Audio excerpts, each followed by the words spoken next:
어렸을 때 나쁜 형들이 괴롭히거나 또 힘센 어떤 사람이 괴롭힌다고 할 때 그래서 매좀 맞아본 사람은 그런 생각을 아마 했을 거예요.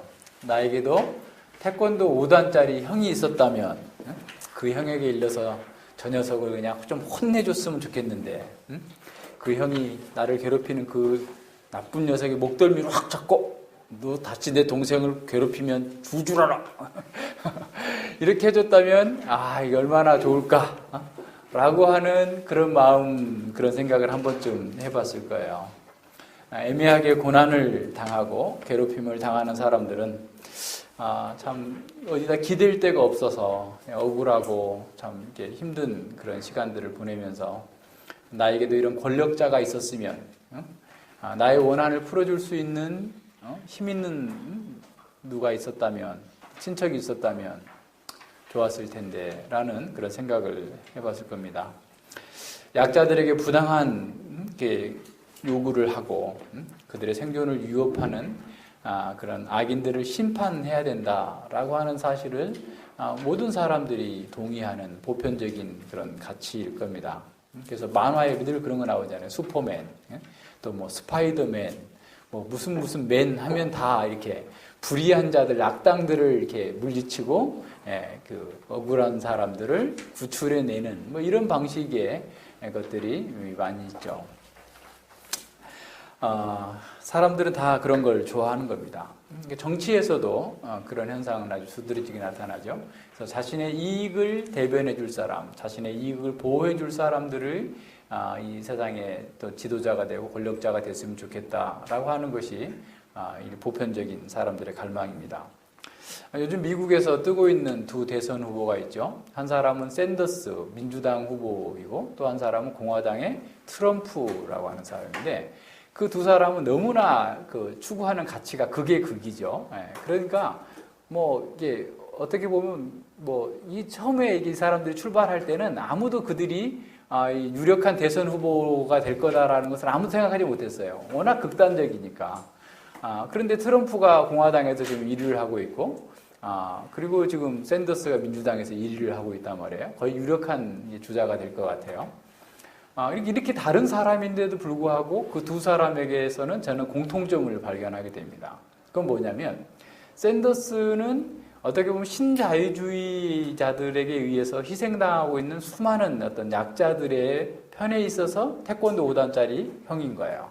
그러니까 자신들의 정말 이런 그 지위 억울함을 풀어줄 수 있는 어떤 그 지도자로서 부각이 되고 있는 거죠. 그러니까 그동안에 신자유주의로 인해서 몇십 년 동안 미국의 어떤 빈부격차가 심해지고 약한 약자들의 어떤 그 권리가 상실당하고 있는 그런 상황 속에서 젊은 청년 대학생들까지 젊은 진보적 지식인들이 전부 다 이 샌더스를 지지하고 있는 열광이 불고 있는 거죠. 나이도 많은데. 그리고 이제 또 한편에서는 이 트럼프의 경우에 또 보면 이 공화당 지지자들 중에서 또 태권도 5단짜리 형인 거예요.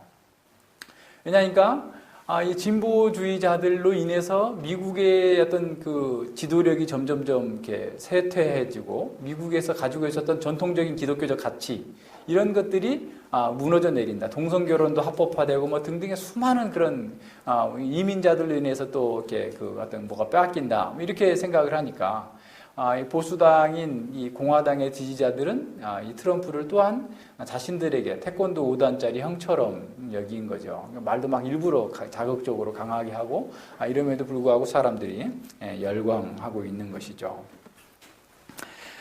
시편 7편의 다윗의 상황이 바로 그런 것 같습니다. 태권도 5단짜리 형이 없는 거예요. 그러니까 엄청난 고난 가운데에서 어떻게 하면 이 고난을 이겨낼 수 있을까라고 지금 백방으로 찾고 있는 다윗에게 다윗의 그 부르짖음이 있는 거죠.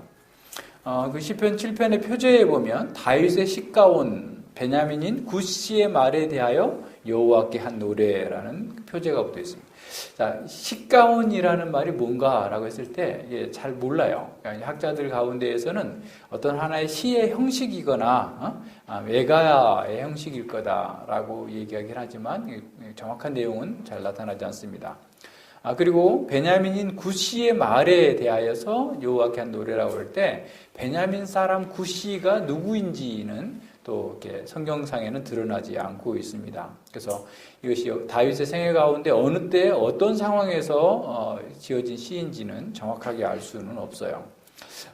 다만 그 베냐민 지파인 사울 왕이 계속해서 다윗을 죽이려고 쫓아다녔던 그런 시기에 쓰인 것이 아닐까라고 하는 그 정황적 증거들로 생각해 볼 수 있습니다. 물론 이제 몽진할 때 압살롬에게 쫓겨가지고 몽진할 때 베냐민 사람 시므이가 이렇게 또 이렇게 모욕하고 그런 적도 있고 그 뒤에 또 베냐민 사람 세바가 또 반역하고 이스라엘을 끌고 반역하는 이런 경우도 있었는데 어쨌거나 이 어떤 상황인지는 모르지만 어쨌든 다윗은 아직 권력을 차지하지 못한 그런 상황 속에서 쫓기고 있는 것 같은 그런 분위기가 더 큰 것 같아요.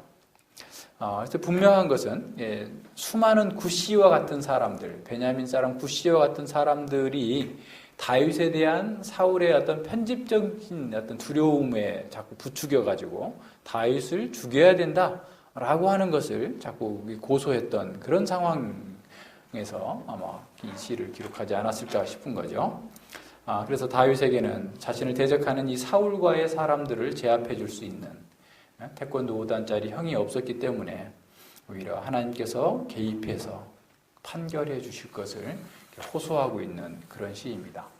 시편 6편에서는 다윗 자신의 죄의 문제로 인해서 탄식과 회개가 주로 이루어졌다고 한다면 7편에서는 자기 밖의 죄 문제를 다루는 거죠. 특히 악인들의 핍박과 사악함에 대해서 고소함으로써 자기 밖에서 존재하고 있는 이 죄의 세력이 얼마나 파괴적인지, 얼마나 위협적인지를 하나님께 고하고 있습니다. 다윗은 피난처가 되어주시는 하나님께 호소하는 것으로 기도를 시작하고 있어요. 여호와 내 하나님이여 주께 피하오니 나를 쫓는 모든 자에게서 나를 구하여 건져내소서. 건져낼 자 없으면 저희가 사자같이 나를 찢고 뜯을까 하나이다. 여호와 내 하나님이여 라고 부르는 것은 그냥 단순한 호칭이 아니고 언약의 근거에서 하나님께서 개입해 주셔야 됩니다 라고 하는 의미입니다. 자, 하나님께서 다윗과 언약을 맺으시고 하나님의 백성들을 다스릴 지도자로 이미 기름을 부으신 그런 상황 속에서 이루어진 거죠. 자, 언약 관계에서는 언약의 종주와 언약의 봉신 사이에 이 언약을 체결해요.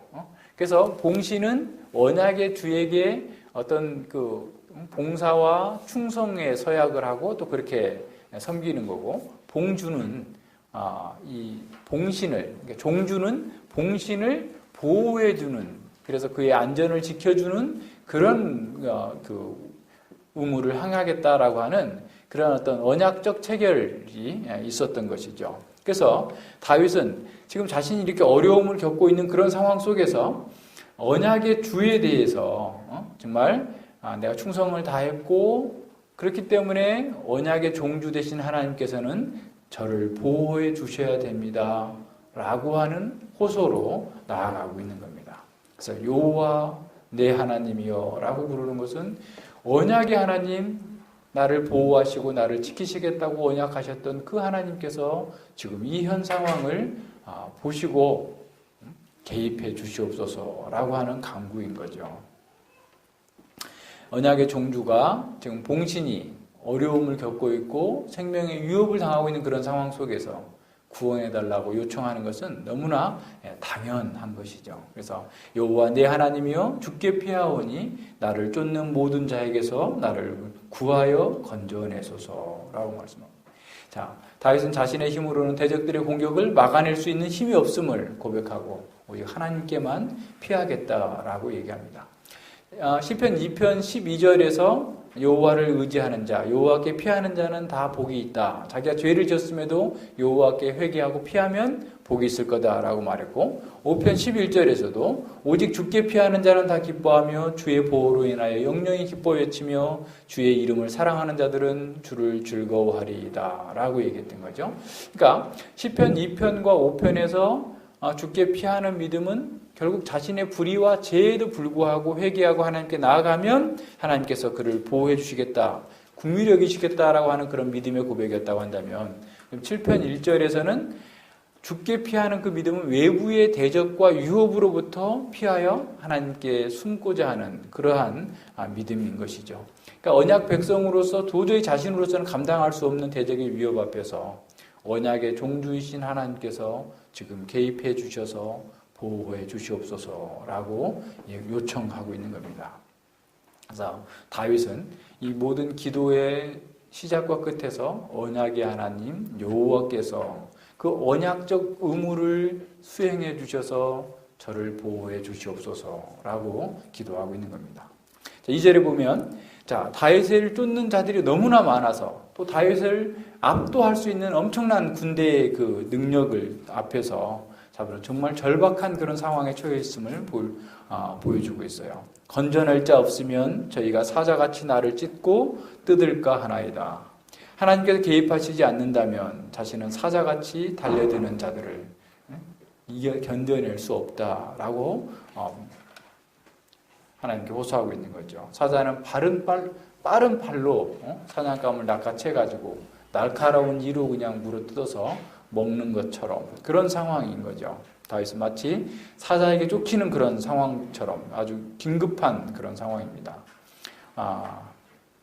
그래서 정말 이 상황 속에서 계속해서 피하는 그런 상황들요. 십항무지에서도 도망쳤고, 아둘람 굴에도 도망치고, 등등의 수많은 그런 도망치는 그런 상황들이 얼마나 많았어요. 그래서 그런 상황들 속에서 다윗은 하나님께 이렇게 긴급하게 요청하고 있는 겁니다. 그래서 이런 상황에서 다윗은 하나님 외에는 그 누구도 감당할 수 없는 그런 무서운 대적 앞에서 구원할 수 없다라는 사실을 고백하고 있습니다. 원수들은 칼과 창으로 다윗을 계속해서 추격하고 있지만 다윗에게 견딜 수 없었던 것은 뭐냐면 정말 간악한 그런 고소인 거예요. 고소. 그러니까 다윗에게 있어서는 지금 이 심각한 상황인 거죠. 그러니까 그냥 육신의 어떤 그 고통 그런 정도가 아니라 계속해서 말로써 구시의 말을 들었을 때라는 거죠. 그러니까 계속해서 사람들이 치고 빠지고 칼로써 위협하는 것도 위협이지만 그보다 더 다윗을 괴롭게 하고 다윗을 파괴하는 것은 뭐였냐면 거짓 증거와 거짓 선동들이었다라는 거예요. 온갖 음모를 꾸미고 거짓된 선동 부호를 통해서 다윗의 사회적 평판을 손상시키고 있는 것이죠. 그래서 원수들은 다윗이 하나님께 죄를 짓고 버림을 받아서 쫓겨다닌다라고 계속해서 거짓 선동을 한 거죠. 그래서 오히려 다윗은 이스라엘의 안정을 위협하는 내란을 꾸미고 있는 이런 사람이다라고 하면서 선동한 거죠. 그러니까 다윗의 입에는 재갈을 물려놓고 자신들의 거짓 증거가 진실인 것처럼 계속해서 유포시켜서 이스라엘 백성들을 듣다 보면 사실이 아닌데도 계속 듣다 보면 쇠뇌가 돼가지고 대체 다윗은 나쁜 사람이야, 나쁜 놈이야 이렇게 나가는 그런 상황이 되는 거죠. 다윗은 그 어디에도 정말 자신을 호소할 수 있는 자기를 위해서 말해줄 수 있는 언로가 막혀있는 그런 상황 이해하시겠죠? 그러니까 오늘날 지금 언론들이 종편이고 뭐고 다 한쪽 얘기만 하고 한쪽의 얘기는 거의 들려주질 않으니까 사람들이 오히려 대한 언론을 찾게 되고 대한 언론에 후원을 하게 되고 대한 언론들이 뭔가 진실을 밝히게 하는 이런 방식의 지금 우리 사회가 좀 되어가고 있는 것처럼 좀 그런 그 상황입니다. 다윗에게는 완전히 봉쇄돼 버린 상태에서 계속해서 이 거짓 선동과 거짓말로 다윗을 모략하고 다윗을 짓밟고 있는 이런 상황들을 속에서 지금 다윗은 하나님께 호소하고 있는 겁니다. 사실 다윗을 한번 생각해 보세요. 다윗이 이스라엘에 공적으로 등장할 때가 언제죠? 사무엘상 17장에서 이 골리앗과의 전쟁이에요. 이 골리앗과의 전쟁, 블레셋의 골리앗과의 전쟁 속에서 다윗은 정말 자신의 안위를 돌보지 아니하고 하나님의 영광과 이스라엘의 안위를 위해서 목숨을 걸고 나가서 싸운 거예요. 사울과 모든 군대들이 다 두려워 떨고 있을 때 다윗은 오히려 전쟁은 하나님께 속한 것이고 저자가 누구간데 감히 우리의 영광의 하나님을 모욕하느냐, 하나님의 군대를 모욕하느냐 해서 분연히 일어나서 가서 전쟁을 했어요. 싸워서 이겼어요. 자, 그 이후에 다윗은 사실은 거의 자신의 삶과 자신의 인생을 하나님께서 기뻐하시는 하나님의 언약 관계 속에서 신실하게 이스라엘 백성들을 보호하고 지키기 위해서 싸웠던 거예요. 심지어 사울에게서부터 계속해서 쫓겨 도망다니는 그런 상황 속에서도 이스라엘 백성들을 구원해 주잖아요. 오히려 거기가 어디에 하여튼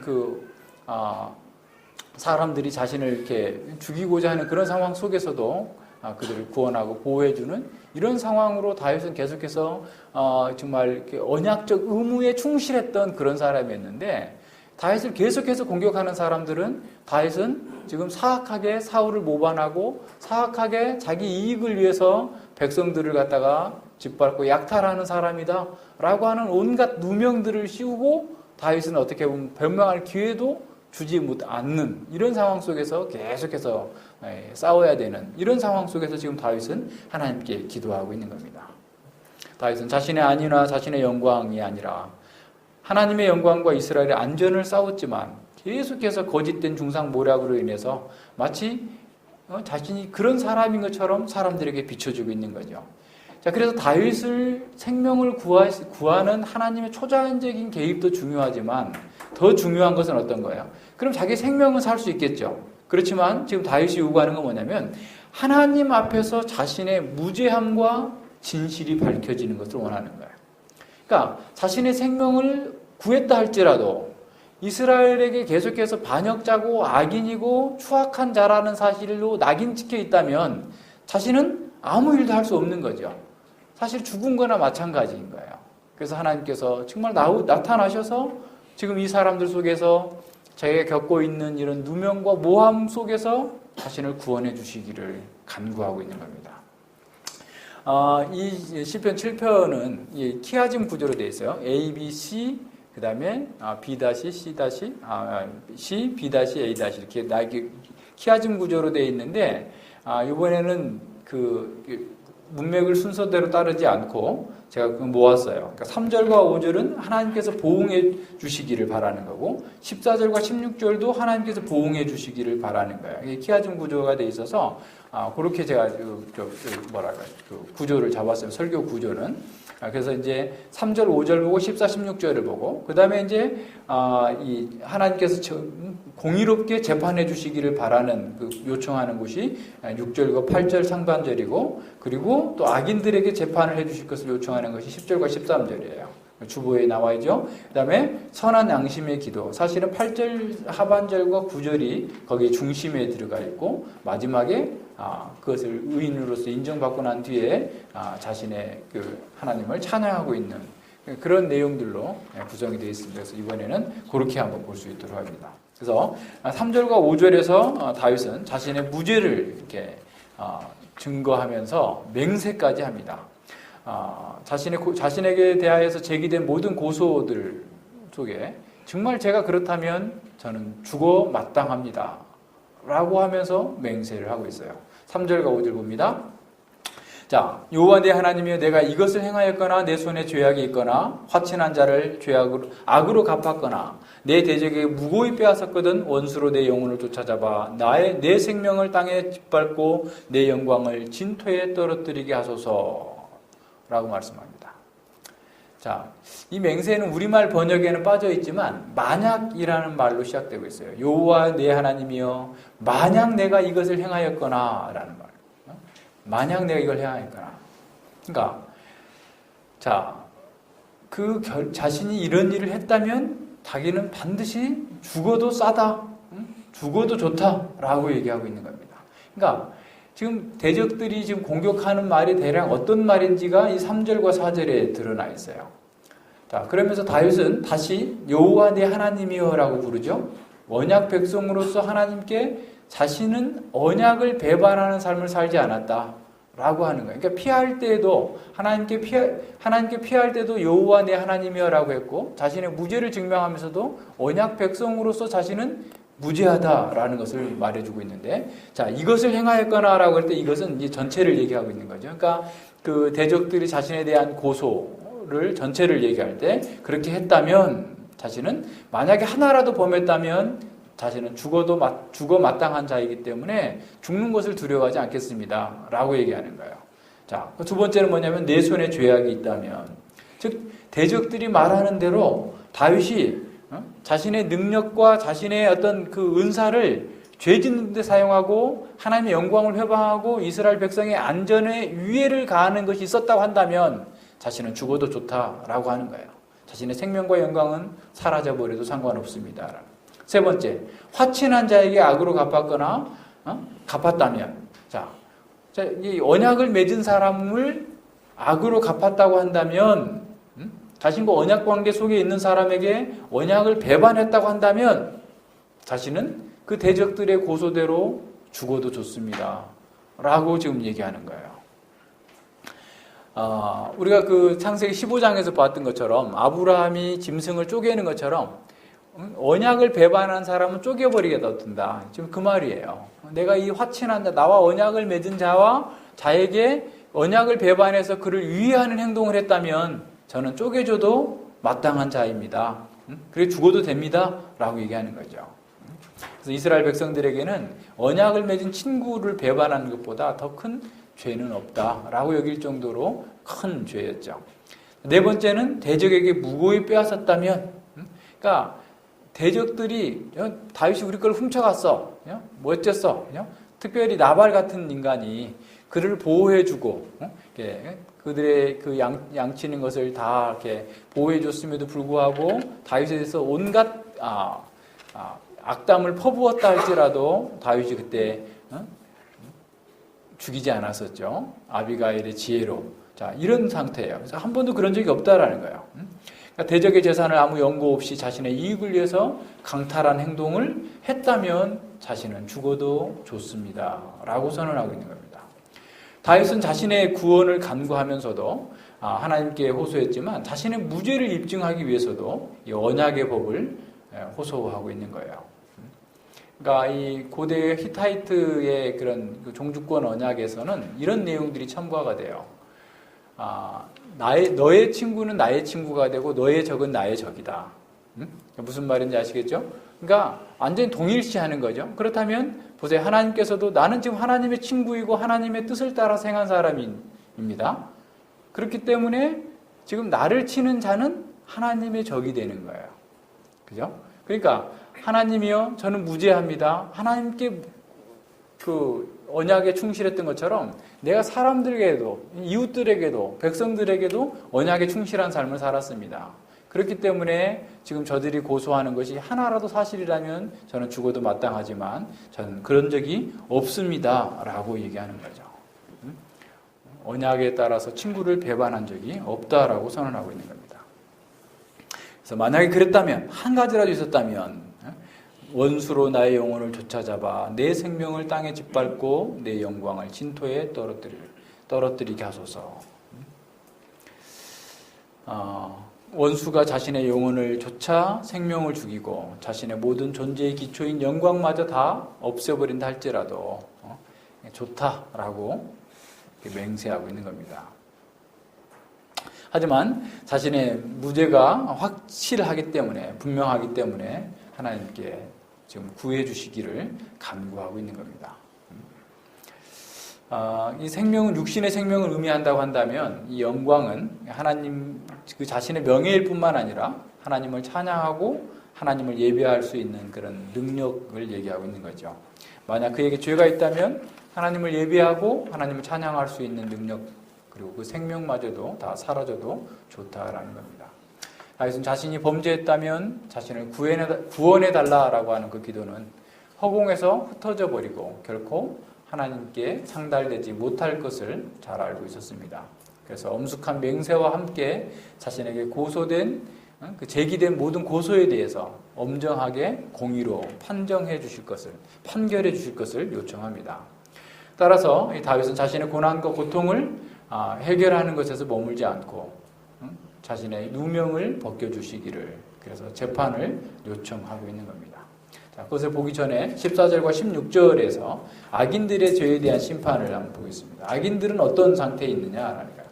자, 악인들의 그 죄는 마치 부메랑처럼 자신들에게 돌아갈 거다라는 거예요. 자, 자신은 이렇게 무죄함을 맹세로서 언약적 신실함을 증거했다고 한다면 악인이 죄악을 해산하며 자네를 잉태하여 괴유를 낳았도다. 저가 웅덩이를 파 만들며 제가 만든 함정에 빠졌도다. 그 자네는 자기 머리로 돌아오고 그 포악은 자기 정수리에 내리리로다. 라고 선언하고 있어요. 자, 죄는 마치 살아있는 대리인처럼 그가 죄인이라는 사실, 부메랑 효과로 돌아와서 그를 파괴시킬 거다라는 거예요. 자, 의인에게도 마찬가지입니다. 의인이라 할지라도 죄는 부메랑의 효과가 있어요. 야곱을 한번 생각해 보세요. 야곱은 아버지를 속이고 형을 속였는데 나중에 자식들한테 속임을 당해요. 제가 아버지를 속였더니 딸이 저를 속이고, 이게 다 동일한 거예요. 의인이라 할지라도 하나님께서는 우리의 잘못은, 우리의 죄에 대해서 어떻게 보면 우리는 여기서 섭리적 심판을 어쨌든 당함으로써 하나님 앞에서 새로워지는 삶을 살도록 하시는데, 어쨌든 부메랑의 효과가 있어요. 그렇기 때문에 우리가 죄를 두려워해야 돼요. 계속 앞서도 그랬죠. 시편 6편에서도 이 죄의 심각함을 정말 얼마나 심각한지를 알고서 그 죄를 피해야 된다라고 하는 것을 보여주는 거죠. 14절에도 사실은 우리말 번역에 빠진 게 있어요. 중요한 단어가 이번에 7편에서는 2개나 빠졌어요. 아까 만약이라는 단어가 빠졌다고 한다면 14절에서는 보라라는 단어가 빠졌어요. 보라. 악인의 죄악을 해산하며 자네를 잉태하여 괴유를 낳았도다. 그러니까 여기서 보라라는 말은 단순하게 보라라는 말이 아니라 깜짝 놀라서 보라라고 하는 그런 감탄사적인 히브리어 보라, 희내가 쓰였어요. 그러니까 창세기 38장에서 그 유다의 그 자부 다말이 낳은 쌍둥이를 보면서 산파가 보라라고 외쳤던 바로 그 희내라는 동일한 단어가 여기 감탄사로 쓰였어요. 그러니까 지금 악인들이 막 들끓고 다윗을 공격하고 잡아 죽이려고 하는 또 온갖 중상모략을 하는 그런 상황 속에서 이 다윗은 보라라고 외칩니다. 악인들이 악한 계획을 실행하면서 그래서 언약의 백성들을 죽이고자 하고 온갖 악행을 행하고 있지만 결국 그 꾀가 자기에게 해가 되는, 스스로 무덤을 파는 결과가 됐다라는 거예요. 그래서 악의 부메랑 효과, 죄인들의 부메랑 효과를 바라보면서 이게 정말 깜짝 놀라도록 하는 그런 요청에 희내라고 하는 감탄사가 들어있는 거예요. 이 다윗은 악인들의 죄의 기원과 결과를 임신과 해산으로 표현하고 있죠. 악과 재앙을 잉태하는 자, 악을 품고 있는 자는 결국 죄악과 거짓을 낳는다라는 겁니다. 그들이 악을 계획하고 이를 감추기 위해서 거짓말하고 거짓으로 위장된 행동을 한다 할지라도 결국 그가 낳은 행동을 통해서 그의 실체가 드러나게 되어 있습니다. 그래서 잠언의 스승은 이렇게 말하죠. 잠언 23장 7절인데요. 대저 그 마음이 생각이 어떠하면 그 유인도 그러한즉 그가 너더러 먹고 마시라 할지라도 그 마음은 너와 함께하지 아니함이라 그랬어요. 자, 그 사람의 마음과 생각, 그의 세계관이 그 사람의 됨됨이가 어떠한지를 드러내 주는데, 그 사람이 아무리 좋은 말을 하고 또 우리에게 어떤 음식을 대접하면서 우리에게 뭐 간이라도 빼줄 것처럼 얘기한다 할지라도 그걸 믿지 말라라는 거예요. 왜냐하면 그 마음이 너와 함께하지 않기 때문에. 악인들은 늘 자기의 이익을 따라서 사람들을 이용하고자 하기 때문에 그런 사람들을 믿어서는 안 된다라는 거예요. 어제도 보니까 어떤 교수가 제자에게 교수를 시켜주겠다고 7억 얼마를 몇 년 동안 이렇게 갈취를 해가지고 재판을 받는데, 자기는 그런 적 없다. 걔가 자신의 활동비를 줬다. 등등의 별 이상한 얘기를 하는데, 그게 쏘가서 되겠어요? 그러니까 자기 교수니까 쏘갔대. 교수가 쏘으면, 교수니까 쏘으면 다 속지. 그러니까 누구라도 우리는 하나님의 말씀으로 근거해서 바르게 평가하지 아니하면 이게 쏘가요. 자, 보세요. 악을 좋아하는 자들에게는 악의 열매가 몰려드는 거예요. 자석과 같아요. 악을 좋아하는 자들에게 악이 계속 모이는 겁니다. 그래서 시편 109편 17절과 18절에서는 이렇게 말씀합니다. 저가 저주하기를 좋아하니 그것이 자기에게 임하고 축복하기를 기뻐하지 아니하더니 복이 저를 멀리 떠났으며 또 저주하기를 옷 입듯 하더니 저주가 물같이 그 내부에 들어가며 기름같이 그 뼈에 들어간다이다. 사람을 해하려고 하는 자들, 그들은 자기가 판 함정에 빠지게 될 것이다 라는 거예요. 치명적인 해악을 입게 될 것입니다. 자, 그런 사람들을 향하여서 하나님께서 심판하실 것을, 의로운 심판을 통해서 나아가게 하는 거예요. 그러니까 어떤 면에서 하나님의 섭리적 심판을 통해서 이 땅 가운데에서도 죄의 부메랑 효과를 통해서 그들이 고통과 고난을 당하게 하실 거죠. 이 세상에서 온전한 형벌과 심판이 이루어지지 않기 때문에 최종적인 심판이 그들을 기다리고 있는 겁니다. 자, 6절부터 또 정의의 하나님께서 이 재판을 해주시기를 바라는 겁니다. 자신의 억울한 상황을 재판에서 풀어주시기를 간구하고 있는 거죠. 여호와여 진노로 일어나사 내 대적들의 노를 막으시며 나를 위하여 깨소서. 주께서 심판을 명하셨나이다. 민족들의 지폐로 주를 두르게 하시고 그 위 높은 자리에 돌아오소서. 여호와께서 만민에게 심판을 행하시오니 라고 말씀합니다. 시인은 자신의 그 결백을 이렇게 입증하기 위해서 6절에서 4개의 호소문적인 명령문이 들어있어요. 일어나십시오, 막으십시오, 깨우십시오, 명하셨나이다. 그러니까 자신의 그 상황이 굉장히 긴급하게 돌아오고 있음을 시사해주고 있는 거죠. 하나님께 속히 행동하셔야 함을 이렇게 말씀드리고 있는 겁니다. 이렇게 급박한 상황에서 자신의 무죄함을 살피시고 하나님의 거룩한 분노로 대적들의 악을 심판해 주시기를 호소하는 겁니다. 여호와여 일어나사 내 대적들의 노를 막으시고 나를 위하여 깨소서. 주께서 심판을 명하셨나이다. 언약 백성을 억울하게 하는, 그래서 죽이고자 하는 그런 사람들을 언약의 종주로서 의무를 행하셔서 정말 자신을 구원해 주지 않는다면 대적들은 더 날뛰게 될 것이고, 그래서 자신을 향한 그 거짓 교소가 사람들에게 효과를 나타나게 되고, 그래서 하나님의 영광이 해방된다면 정말 하나님께도 더 큰 손해가 될 테니까 하나님이여 지금 속히 임하셔서 자신의 이 억울함을 풀어주시옵소서. 재판을 공정하게 하셔서 이렇게 자신을 신원하여 주시옵소서라고 기도하고 있는 거죠. 군사적인 이미지도 들어있지만 재판의 이미지가 계속 들어있어요. 심판하사요. 민족들이 지폐로 주를 두르게 하시고 그 높은 자리에서 돌아오소서. 그러니까 모든 민족들 앞에서 다윗의 무죄함을 선언하는 그런 어떻게 보면 그 심판의 자리를 보여주고 있는 거죠. 그래서 만민에게 심판을 행하시오니 모든 만민들을 심판하시는 하나님께 공의로 심판해 주실 것을, 재판해 주실 것을 요청하고 있는 겁니다. 자신은 하나님의 언약도, 사람들과의 언약도 어기지 않았고 신실하게 행동했음을 입증해 주시기를 바라고 있는 거죠. 그래서 대적들의 거짓 선동과 거짓말, 비난에 자신은 결코 그러한 삶을 살지 않았다라고 하는 것을 만민의 재판관이신 하나님께서 인정해 주시기를 간구한 겁니다. 10절과 13절에서 보면 이제 악인들을 심판하여 달라라고 하는 요청이 들어있죠.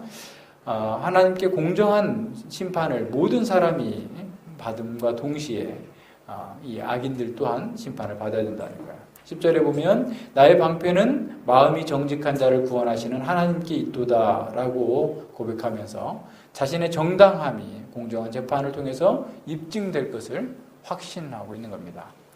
방패는 군사적인 이미지죠. 적들이 공격하고 있는데 막아주시는 거예요.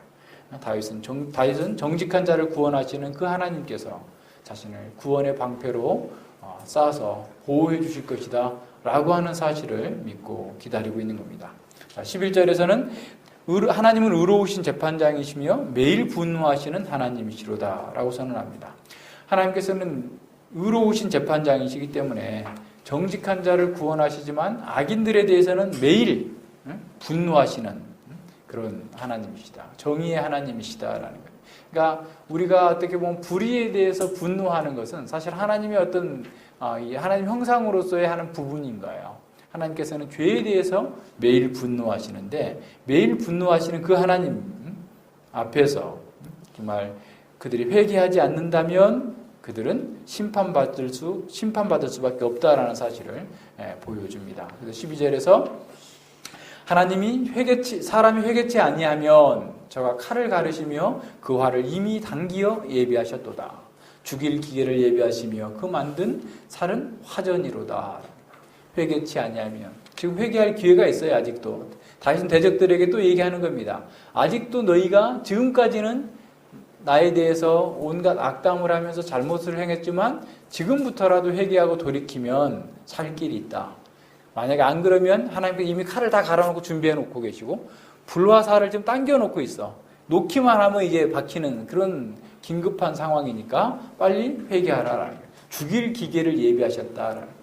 그 만든 살은 화전이다. 불화살이다라는 거예요. 하나님께서는 모든 시간과 모든 장소에서 인간의 활동을 다 지켜보고 계십니다.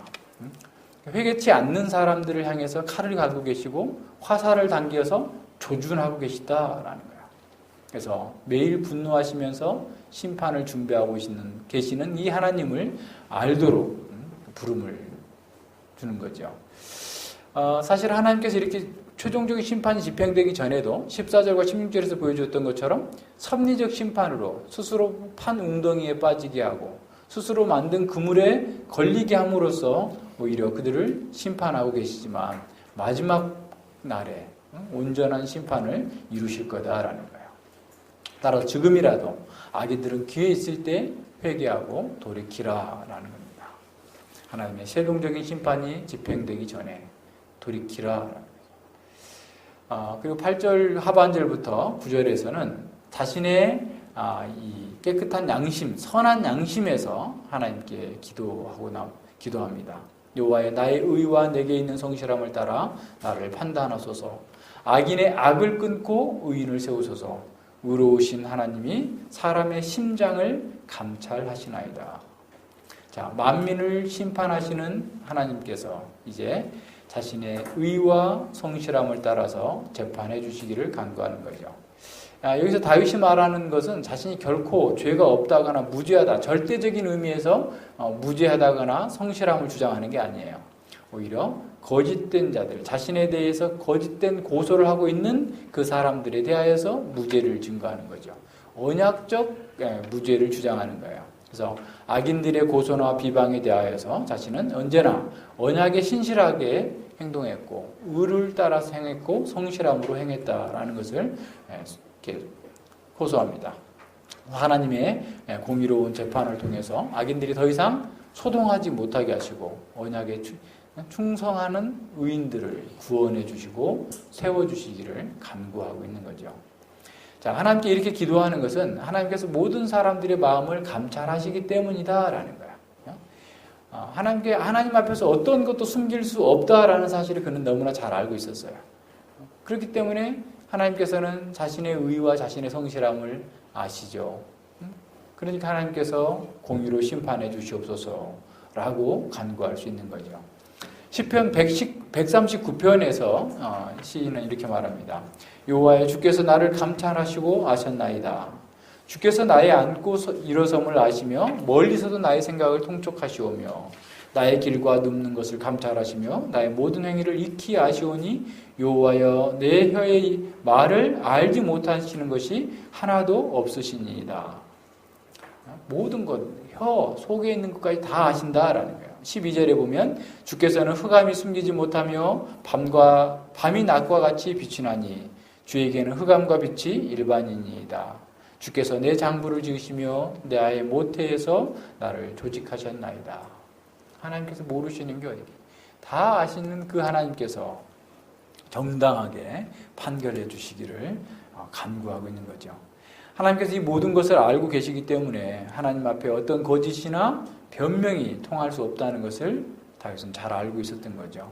그래서 악인의 악을 끊고 의인을 세우시는 그 하나님께서 자신이 언약에 따라 의와 성실로 행한 것을 기억하시고 이 상황에 온전한 판결을 내려주셔서 자신이 의롭고 정당하다라는 사실을 인정받게 해달라라고 기도하는 거죠. 이 세상에서는 악인들이 잠깐 동안 성공하는 것처럼 보이지만 하나님의 법정에서는 그 악인들이 끊어지고 의인들이 인정받게 될 것을 선언하고 있는 겁니다.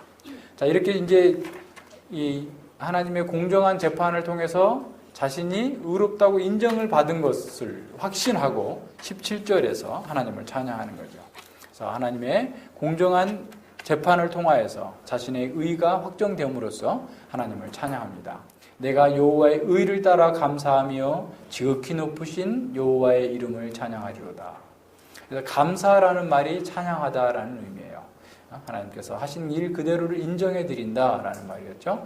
그래서 두 번째 찬양한다라는 말은 노래에 맞춰서 찬양한다라는 그런 의미로서의 찬양한다는 의미인 거죠. 그래서 자신의 구원하시고 자신의 성실함을 의를 정당하게 재판해 주신 그 하나님의 구원을 통하여서 자신이 하나님을 찬양하겠다는 그런 맹세인 겁니다.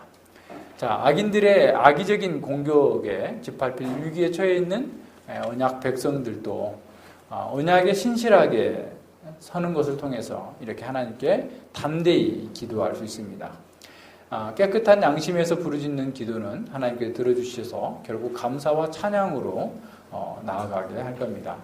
하나님께서는 이 죄악의 부메랑 효과를 통해서 이 땅에서도 죄악을 심판하시지만 종말의 심판을 통해서 모든 것을 바로잡으시고 공의를 확정하실 것입니다.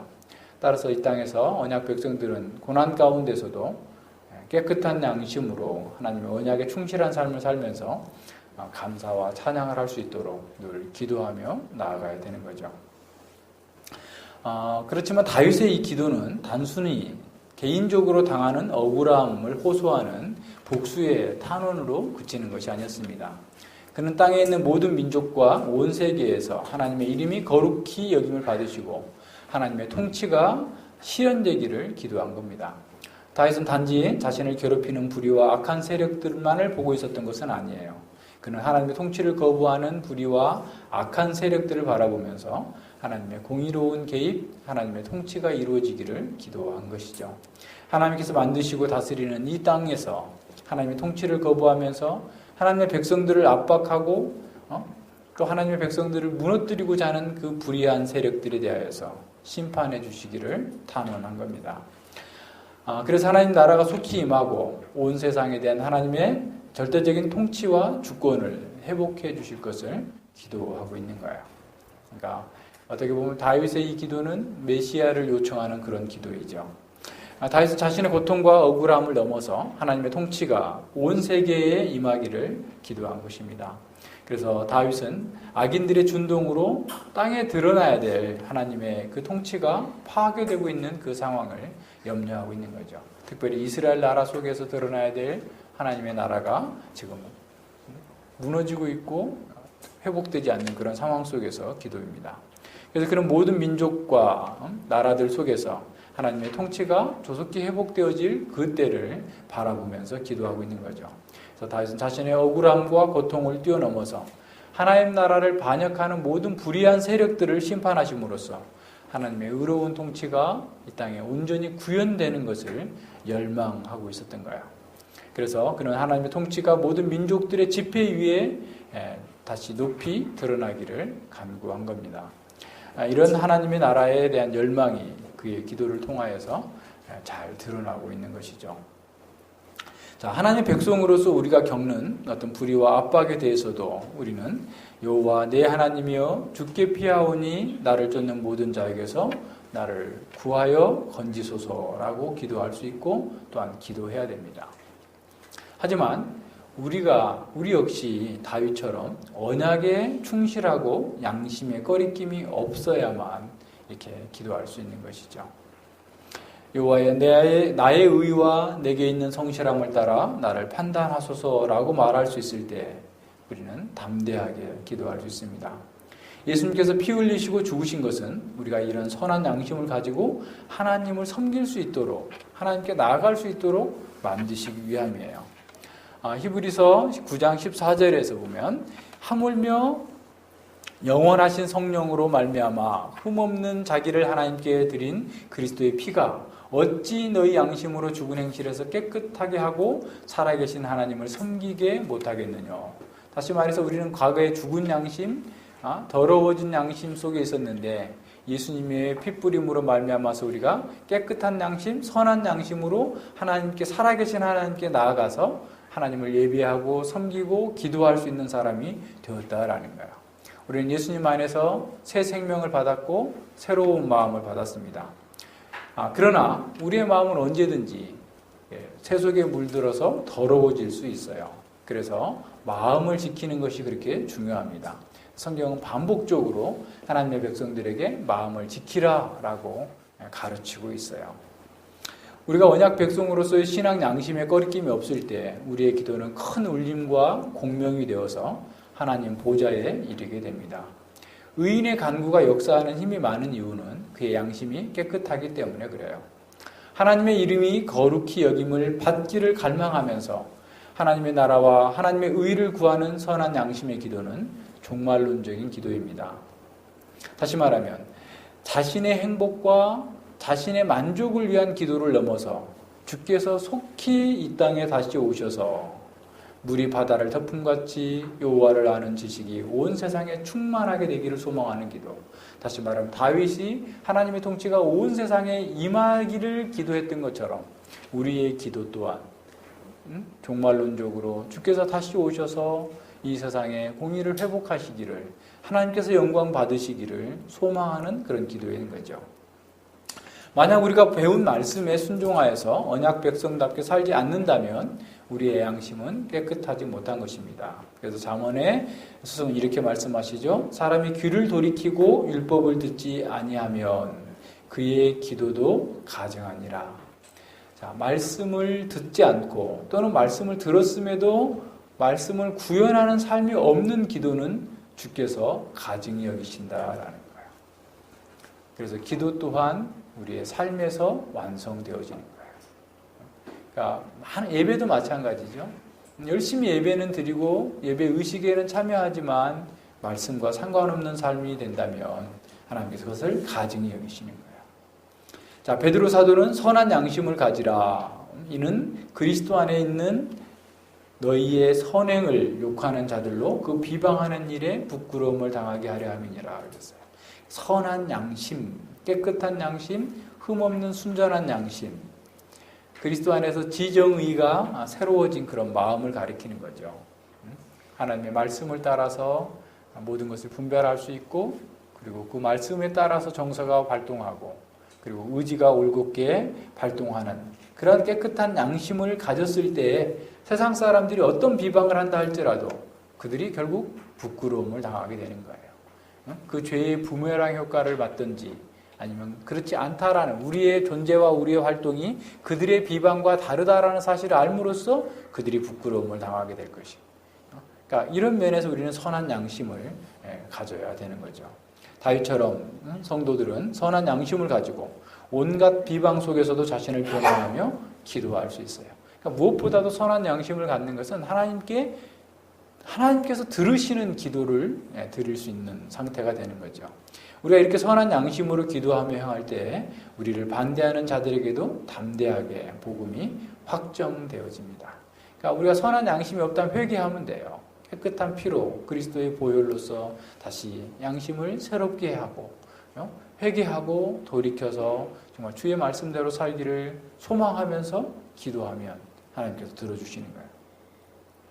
자, 히브리서 기자는 자신을 위해서 기도를 부탁하면서 이렇게 말합니다. 우리를 위하여 기도하라. 우리가 모든 일에 선하게 행하려 함으로, 모든 일에 주께서 기뻐하시는 것을 행하려 함으로 우리에게 선한 양심이 있는 줄 확신하노라 그랬어요. 자, 우리를 위해서 기도하는데 우리가 나가서 막 돈 많이 벌게, 세상 사람들로부터 영광을 받게, 막 대단한 위인이라는 소리를 듣도록 기도하라는 게 아니라 오히려 주님께서 기뻐하시는 이 복음을 확정하도록 하기 위해서 기도하라. 자기가 선한 일을 행하는 것, 그것은 어떤 거예요? 자기가 선한 일, 주께서 기뻐하시는 것을 하고자 하는 그 열망이 가득 참으로 우리에게 선한 양심이 있다 라고 하는 것을 얘기해 주는 거예요. 그러니까 너희들 기도 좀 해달라라는 겁니다.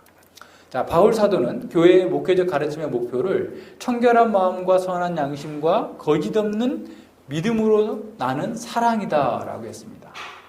그러니까 교회적 가르침의 목표는 청결한 마음, 선한 양심, 거짓 없는 믿음으로 나는 사랑이에요.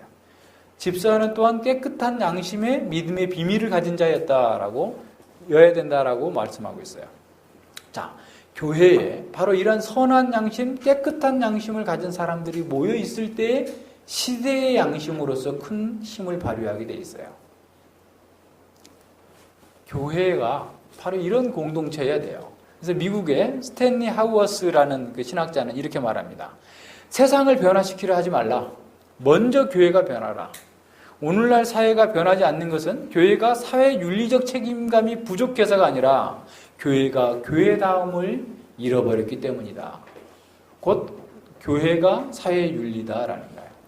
자, 교회가 깨끗한 양심으로 이 세상 가운데에서 대안적인 공동체로 서 있을 때 이 세상의 양심으로 설 수가 있는 거예요. 교회가 깨끗한 양심으로 정말 고유한 언어와 독특한 생활 방식으로 살아갈 때 세상은 교회가 전하는 이 복음에 관심을 갖게 됩니다. 근데 세상과 전혀 다를 바가 없기 때문에 듣지를 않으려고 하는 거예요. 물론 여러 가지 원인들이 있지만 우리에게 중요한 것은 사실 우리 속에 깨끗한 양심이 있는지, 하나님께 나아가는 어떤 장애가 없는지 이걸 살펴야 되는 거예요. 자, 우리는 하나님께 지금도 세상을 통치하는 것을 믿습니다. 그리고 장차 심판을 위해서 그리스도께서 다시 오실 것을 기다리는 사람들입니다. 세상은 자기 지혜로 회사를 경영하면서 하나님 나라와 그 백성을 대적하고 있습니다.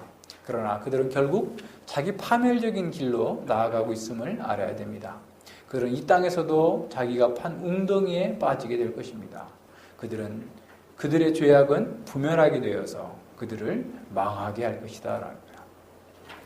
자, 나그네로 살아가는 우리는 이 땅에서 고난을 겪지만 하나님께서 모든 사람의 마음과 행위를 감찰하신다라는 사실을 알고 있습니다. 자, 우리의 힘은 돈이 많은 게 아니에요. 우리의 힘은 사람이 많은 게 아닙니다. 우리의 힘은 깨끗한 양심으로 날마다 주님께 나아가서 기도할 수 있는 거예요. 기도가 우리의 힘이에요. 악인들이 번성하고 역사가 거꾸로 가고 있는 듯이 보일지라도 우리의 양심이 깨끗하다고 한다면, 우리가 불의와 영합하지 않는다면 우리는 담대하게 기도할 수 있습니다. 베냐민 지파의 굿시가 다윗을 괴롭혔던 것처럼 우리에게도 수많은 굿시들이 편집증적인 두려움에서 우리를 괴롭게 할 수 있어요. 우리에게도 태권도 5단짜리 형은 없지만, 세상의 권력자들은 없지만, 하늘과 땅의 모든 권세를 가지신 예수님이 우리와 함께 하십니다. 그 예수님께서 세상 끝날까지 우리와 항상 함께 하시겠다고 약속하셨습니다. 이제 우리는 세상을 두려워하지 아니하고 담대하게 기도할 수 있습니다. 기도해야 합니다. 깨끗한 양심으로 주님께 나아가는 성도가 지극히 높으신 여호와의 이름을 찬양하게 될 것입니다. 우리 자신을 돌아보고 우리 속에서 아직도 버리지 못하고 있는 죄가 있다면 그 죄를 버릴 때까지는 하나님께서 우리의 호소를 듣지 않으실 수 있다라는 것을 기억해야 돼요. 무슨 말인지 아시겠죠? 깨끗한 양심으로 하나님께 나아갈 수 있기를 기도하겠습니다. 예, 하나님 아버지 감사를 드립니다. 참으로 다윗이 고난 가운데에서 수많은 어려움 속에서 참으로 이 세상에 그 누구에게도 도움받을 수 없을 때 온전히 하나님께 피하여서 언약의 하나님께 자신의 언약적 신실함을 근거로 구원해 주실 것을 간구하고 있음을 봅니다. 아버지여, 참으로 저희들 또한 이 세상에서 권력도 없고 힘도 없고 우리를 지켜줄 그 무엇도 없지만 사실은 하나님께서 예수 그리스도를 보내셔서 우리에게 참으로 깨끗한 양심을 주시고 하나님께 나아갈 수 있는 이 놀라운 길을 열어주셨기 때문에 우리가 날마다 언약의 신실한 가운데에서 하나님의 존전에 나아가서 부르짖고 간구하며 공의로운 재판을 요청할 수 있는 그런 특권과 은혜를 입었다는 사실이 얼마나 귀하고 놀라운지 다시 생각해 보았습니다. 아버지여, 저희들이 우리 속에 있는 모든 죄악과 어려움들, 또 이런 것들을 다 내려놓고 정말 오직 깨끗한 마음으로 주님의 보혈로서 우리의 마음과 양심을 깨끗하게 씻고 하나님께 나아가서 참으로 언약 백성으로서 이 땅 가운데에서 주의 영광과 주의 교회를 위하여서 헌신할 수 있기까지 최선을 다해서 주님을 열망하며 기도할 수 있도록 함께하여 주시옵소서. 우리에게 주어진 환경과 여건이 각기 다르고 어렵지만 사실은 그 모든 것은 깨끗한 양심으로 주님께 나아가서 기도할 때 온전히 다 해소되어질 것을 믿고 저희들이 더욱더 간절한 마음으로 기도하며 열망할 수 있도록 인도해 주시옵소서. 감사드리며 예수님 이름으로 기도드립니다. 아멘.